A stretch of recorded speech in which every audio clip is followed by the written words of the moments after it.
जय हिंद दोस्तों, आज हम लोग देखते हैं कॉन्सेप्ट ऑफ सुपर नोड। ये क्या होता है और इससे उपयोग करके जब मान लीजिए कि हमको सुपर नोड आ जाए तो हम उसको सोल्व कैसे करें। उम्मीद है कि आप लोग पीछे के वीडियो देख लिए होंगे, mesh, super mesh, node analysis. तो चलिए आज देखते हैं कॉन्सेप्ट ऑफ सुपर नोड। देखिए कैसे पहचानेंगे कि हमको सुपर नोड है, तो याद रखिएगा मेश में कैसे पहचाने थे। तो दो मेश के बीच में देखिए मेन आपको हम एक बता दे रहे हैं, इतना से कहीं पहचानिए कि कैसे सुपर मेश आएगा और कैसे सुपर नोड आएगा। ध्यान दीजिए, मेश से हम क्या करते हैं सोल्व, तो वोल्टेज, और नोड से करंट। तो मान लीजिए कि जब हम वोल्टेज सोल्व कर रहे हैं करंट आ जाएगा तो सुपर मेश हो गया। अगर मान लीजिए कि नोड से हम करंट निकाल रहे हैं, ठीक है, तो करंट निकाल रहे हैं, अगर वोल्टेज आ गया तो सुपर नोड हो गया। जो हम निकाल रहे हैं, जिसको हम फाइंड करते हैं, उसके छोड़ा के अगर दूसरा कुछ आ गया तो समझ जाइए वो सुपर, अगर वोल्टेज आ गया तो सुपर नोड हो जाएगा, अगर करंट आ जाएगा तो सुपर मेश हो जाएगा। देखिए concept of super node. Super node के कॉन्सेप्ट क्या है, ध्यान दीजिए। Whenever there is an independent voltage और डिपेंडेंट वोल्टेज सोर्स, वहाँ पर क्या था, मेश में करंट था, डिपेंडेंट करंट सोर्स और इंडिपेंडेंट करंट सोर्स। अब क्यों वहाँ पर करंट था, अभी आप लोग को बता दिए हैं। Whenever there is an independent voltage dependent voltage source is present between, present कितना में है, तो प्रेजेंट बिटवीन टू नोड, दो नोड के बीच में। देखिए एक नोड यहाँ, एक नोड यहाँ, दोनों के बीच में, दो नोड के बीच में वोल्टेज सोर्स है। देखिए दोनों में से कोई एक ही रहेगा, लेकिन हम आपको समझाने के लिए इसलिए हम डॉटेड से दे दिए हैं, चाहे ए रहेगा चाहे ए रहेगा। ए आपको हो गया इंडिपेंडेंट वोल्टेज सोर्स और ए हो गया यहाँ पर डिपेंडेंट वोल्टेज सोर्स। यहाँ पर एन वी एक्स, एन क्या होगा, कोई नंबर होगा, जैसे मान लीजिए कि एन बराबर कितना होगा, 1 2 3 4 5 जितना होगा। तो वही कर रहा है यहाँ पर कि देखिए यहाँ पर टू नोड, दो नोड, यहाँ पर देखिए दो नोड के बीच में, दो नोड के बीच में प्रेजेंट है, दो नोड के बीच में प्रेजेंट है क्या, वोल्टेज सोर्स या independent voltage source. Independent voltage source या वोल्टेज सोर्स, कोई भी दोनों में से अगर प्रेजेंट रहेगा दो नोड के बीच में, तो वहाँ पर क्या होगा, सुपर नोड होगा। तो पता चल गया होगा सुपर नोड कहाँ पर होगा, तो दो नोड के बीच में अगर वोल्टेज सोर्स आ गया इंडिपेंडेंट या डिपेंडेंट, तो वहाँ पर सुपर नोड बन जाएगा। अब देखिए कह रहा है कि देन तो that two node form a super node, दो नोड मिलकर क्या बनाएगा, फॉर्म मतलब रूप, सुपर नोड बनाता है।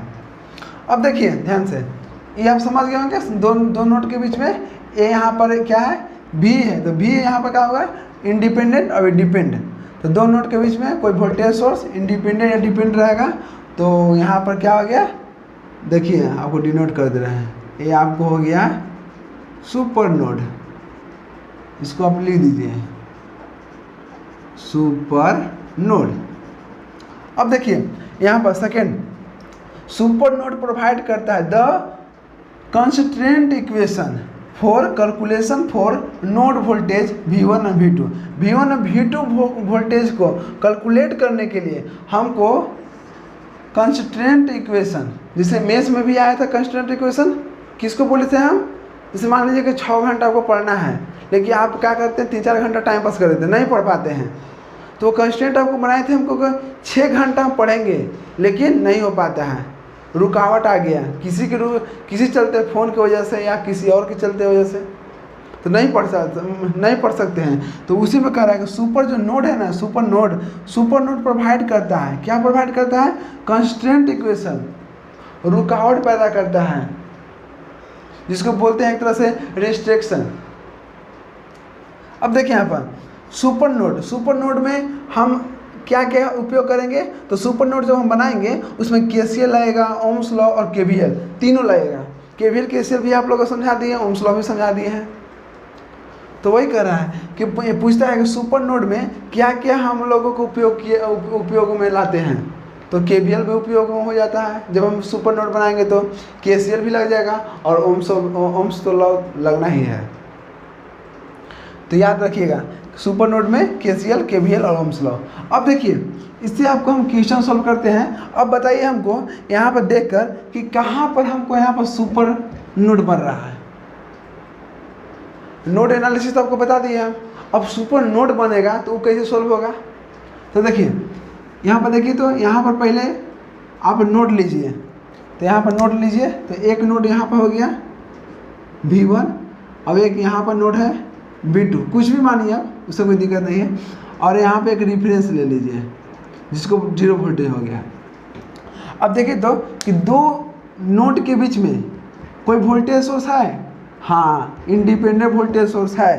तो यहाँ पर क्या हो गया, आपको सुपर नोड बन गया।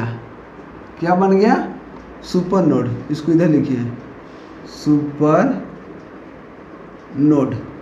तो अभी कैसे सॉल्व होगा ध्यान दीजिए, बहुत इजी है ये भी। अभी हमको देखना है कि निकालना क्या है। तो निकालना हमको 50 वोल्ट सोर्स डिलीवर 50 वोल्ट ही है ना, इसके अक्रॉस हमको क्या निकालना है, पावर निकालना है। तो देखिए ध्यान से, पहले क्या करना है हमको कि यहाँ पर देखना कितना नोड है, 1 2 नोड है। तो जितना नोड उतना इक्वेशन। तो नोड 2 है तो अब इसको हम इक्वेशन निकालना है। तो यहाँ भी हम फेयर मेथड का उपयोग करेंगे, जिस तरह से हम नोडल एनालिसिस में किया मेश एनालिसिस में, उसी तरह से यहाँ पर भी फेयर मेथड है। तो एक बात आप बोले थे हम, इसमें क्या करना है, V1 नोड और V2 नोड, इसके चलते हमको दिक्कत हो रहा है। अगर ये नहीं रहता तो हमको जनरली नोड एनालिसिस सॉल्व हो जाता। लेकिन ये हम दिक्कत कर रहा है, तो कुछ समय के लिए इसको आप छुपा लीजिए या कभी इसको इग्नोर कर दीजिए कुछ समय के लिए। चलिए अब V1 और V2 दोनों को एक पॉइंट मान लीजिए। क्या मान लीजिए, जिस तरह से सुपर मेश में दोनों मेश मिलकर एक इक्वेशन बनाए थे, उसी तरह से यहाँ पर 2 नोड मिलकर एक इक्वेशन बनेगा। समझ गए। तो चलिए अब फिर मेथड का उपयोग कीजिए। तो देखिए यहाँ पर V1, तो V1 लिए। अब देखिए तो V1 किधर जा रहा है, एक इधर अब एक इधर, इसको तो नहीं मानना है, दोनों को हमें एक पॉइंट लेना है। तो V1 के एरिया किधर हो गया, इधर, और इधर से हो गया। अब देखिए V1 है तो V1 कितना रेजिस्टेंस में है, तो 50, तो 1/50। अब देखिए ध्यान से, इस पर हो गया V1 का हो गया। अब हमको ले चलना V2 का, इसको हम लास्ट में लिख लेंगे क्योंकि बराबर को उधर लिखना है ना। तो यहाँ पे दोनों नोड के जोड़िए। तो अब V1 का हो गया, अब V2 के लीजिए। तो V2 को देखिए तो V2 भी एक इधर जा रहा है, एक इधर जा रहा है। तो देखिए तो V2 क्या होगा, 150 ओम है, इसको ओम लिख देते हैं।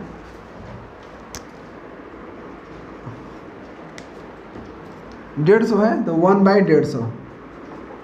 अब कौन होगा, इधर हो गया, अब इधर है। V2 किस में है, तो किसके क्रॉस, तो 55 ओम और 20 वोल्टेज 20 ओम। तो दोनों सीरीज में है, तो सीरीज में जुड़ जाता है। तो सीरीज में रेजिस्टेंस क्या होगा, जुड़ जाता है। तो कितना हो जाएगा, 55 और 20 75, 1/75। अब देखिए तो V2 है, तो V2 है किसी के ये मतलब ये 20 ओम है, किसी से अफेयर है नहीं है। 55 ओम है, अफेयर किसी से नहीं, ये भी अफेयर नहीं है किसी से। अब V1 में देखिए तो 50 ओम किसी से अफेयर है नहीं है। जब अफेयर नहीं है तो कुछ नहीं घटेगा, इज इक्वल टू। अब देखिए V1 में देखना है कि V1 के साथ कोई वोल्टेज सोर्स या करंट सोर्स जुड़ा हुआ है। तो V1 के साथ हमको देखना है करंट सोर्स यहाँ पर है, कितना है, 4 एम्पियर। अब ये पॉइंट से हमको जा रहा है, तो जाने वाला लूट के चली गई, तो माइनस लगाना है। कैसे ना बताया आप लोग के, इतना अच्छा से हम बताएं KVL KCL कि आप कभी ज़िंदगी में भूल ही नहीं सकते हैं। तो अगर नहीं देखे तो एक बार जाकर देख लीजिए। देखिए 4 एम्पियर है, इससे जाने वाला क्या होगा, तो -4। अब देखिए इसके साथ कोई है तो नहीं है। अब इसको तो हम बोले कुछ समय के लिए इग्नोर कर दीजिए। अब चलिए इसको सॉल्व कीजिए।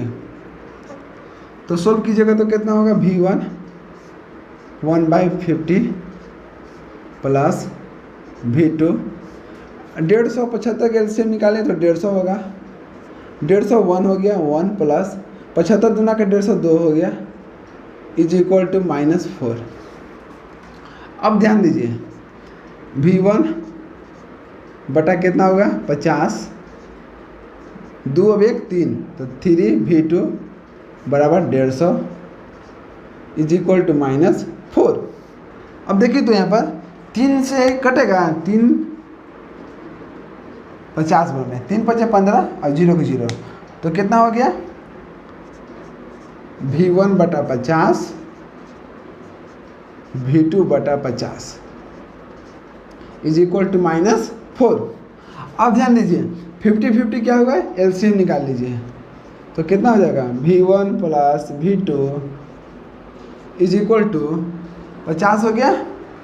तो देखिए ध्यान से 50 को एलसीएम उधर ले जाइए, तो 50 चौके 200, तो आपको इक्वेशन हो गया 1। तो चलिए यहाँ तक हम नोट डाउन कीजिए, इधर हम मिटाते हैं। चलिए देखिए यहाँ पर, इसके बाद यहाँ पे देखिए एक इक्वेशन मिल गया। अब हमको दूसरा इक्वेशन कहाँ से मिलेगा, तो मेश एनालिसिस में भी क्या किए थे हम, मेश एनालिसिस में भी 2 इक्वेशन निकाले थे, एक दोनों मेश के ज्वाइंट से, जिस तरह से यहाँ पर दोनों नोड को ज्वाइन करके एक इक्वेशन निकाले, और एक इक्वेशन यहाँ पर निकलेगा सुपर नोड से, वहाँ पर सुपर मेश से निकला था, और यहाँ पर सुपर नोड से। तो देखिए तो V1 से लेके V2 के बीच में कितना वोल्टेज है 50 वोल्ट। तो देखिए हमको इसको मान लीजिए हायर से लोअर, तो हायर से लोअर जाइएगा तो V1 माइनस V2, समझ गए, V1 से V2। तो एक इक्वेशन यहाँ से हो जाएगा, देख लीजिए, लिख दीजिए एक तरह से,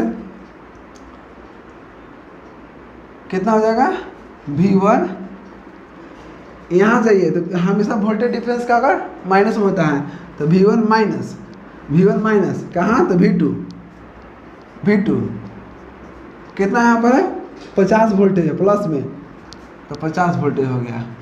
ये आपको इक्वेशन 2 हो गया। हमेशा दोनों के इसको इग्नोर करके दोनों का एक पॉइंट मानिएगा, उससे हमको निकल जाएगा एक इक्वेशन, और दूसरा इक्वेशन जो जिसको इग्नोर किए थे उससे सिर्फ दूसरा इक्वेशन निकालेंगे, समझ गए। अब देखिए ध्यान से, अब इक्वेशन 1 2 को लीजिए, यूजिंग इक्वेशन 1 एंड 2, ध्यान दीजिए 1 हो गया कितना V1 plus V2 is equal to -200, अभी कितना हुआ V1 minus V2 is equal to 50। अब इसको काटिए तो थोड़ा सा, देखिए प्लस माइनस कट गया, कितना बच गया, तो 2V1, अब देखिए -200 प्लस 50, तो कितना हुआ 200 में से 50 घटाइए तो -150, 200 में से 50 या 150 बचा ना, अब पहले ये बड़ा ही है तो बड़ा का चिन्ह हो गया। अब देखिए V1, तो V1 माइनस 150 बटा 2, तो 2 से काटिए, 75 दूना के 150, तो कितना हो गया -75 वोल्टेज V1 आ गया।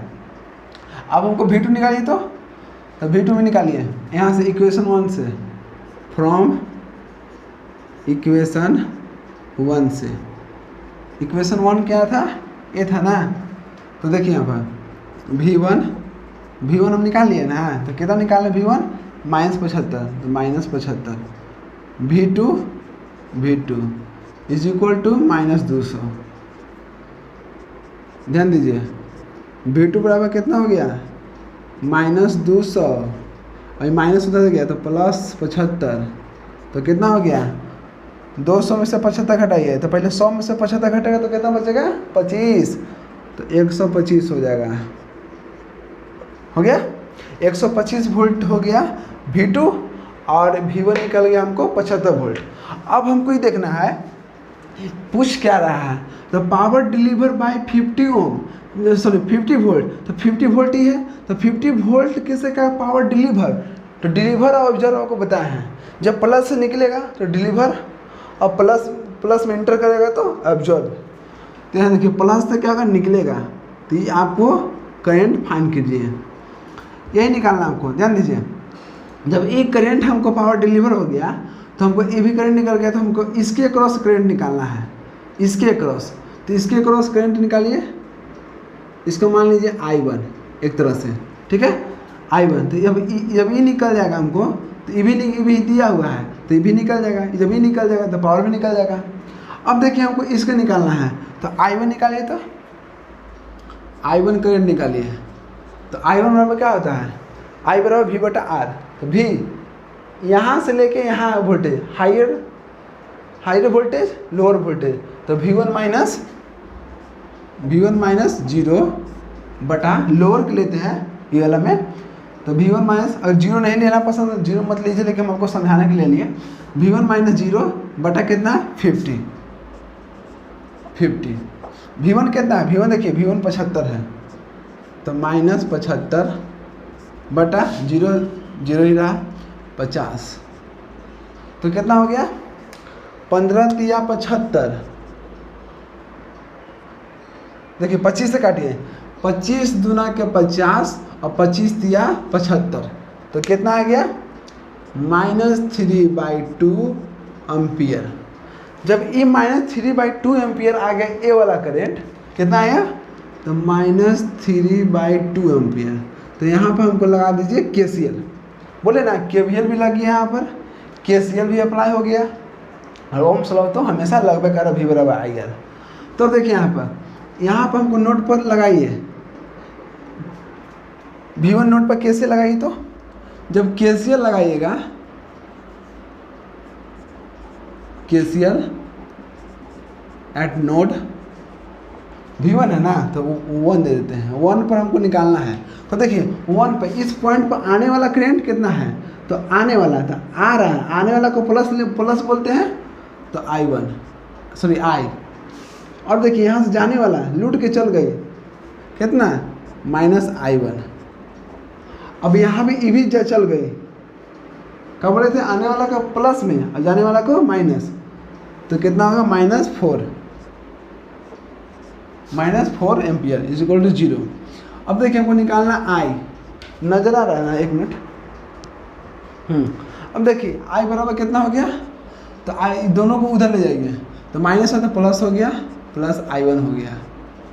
अब देखिए 4 हो गया, अब यहाँ प्लस, तो प्लस हो गया। अब I1 का वैल्यू कितना आया, I1 का वैल्यू -3/2 आया, तो -3/2, तो प्लस माइनस माइनस, तो 4 - 3/2, तो कितना हुआ 4 दूना के 8, 8 में से 3 गया, 8 में से 3 गया बटा 2, तो कितना हो गया 5/2। चलिए यहाँ नोट डाउन कीजिए, थोड़ा सा देख लीजिए, यहीं पर, यहाँ पर जगह तो है ये है। देखिए ध्यान से, यहाँ से हम इसके ब्लैक से लिख देते हैं, ध्यान दीजिए। जब I करंट निकल गया 50 वोल्ट पर, तो हमको निकालना क्या, पावर डिलीवर। तो पावर डिलीवर कितना है क्रॉस, तो 50 वोल्ट, तो 50 वोल्ट के देखिए V, तो P बराबर क्या होगा, VI होता है, VI होता है। तो V देखिए V कितना है, तो 50, और I कितना है, I करंट हमको कितना आया, तो 5/2। अब देखिए ध्यान से, 2 से काट दीजिए, तो 25 हो गया, 25 दूना का 50। देखिए तो यहाँ से 25 × 5 = 125, तो P 50 वोल्ट के क्रॉस कितना आ गया, 125 हो गया वाट। अभी बताइए ये हमको क्या था, तो यहाँ हमको पावर डिलीवर हो गया। तो अब आपसे पूछता कोई, देखिए आपका आंसर तो यहीं तक हो गया, आपका आंसर हो गया इसके जो पूछा है पावर डिलीवर, तो डिलीवर निकल रहा है 50 से, तो हो गया आपको 125 वाट। अब पूछता है कि हमको पावर एब्जॉर्ब कितना हो रहा है, तो पावर एब्जॉर्ब तो आप लोग को बहुत अच्छा से बता दिया। अगर वीडियो मेरा देखते आ रहे होंगे तो आपको सब कॉन्सेप्ट क्लियर हो गया। तो अगर इसी में पूछता हमको कि इसमें पावर डिलीवर कितना होगा, पावर एब्जॉर्ब कितना होगा, तो P 50 वोल्ट, तो कुछ नहीं है, यहाँ प्लस में है तो माइनस कर दीजिए 125 वाट। ये किस में हो जाएगा, तो ये आपको डिलीवर में हो गया, तो ये आपको एब्जॉर्ब में हो गया, एब्जॉर्ब।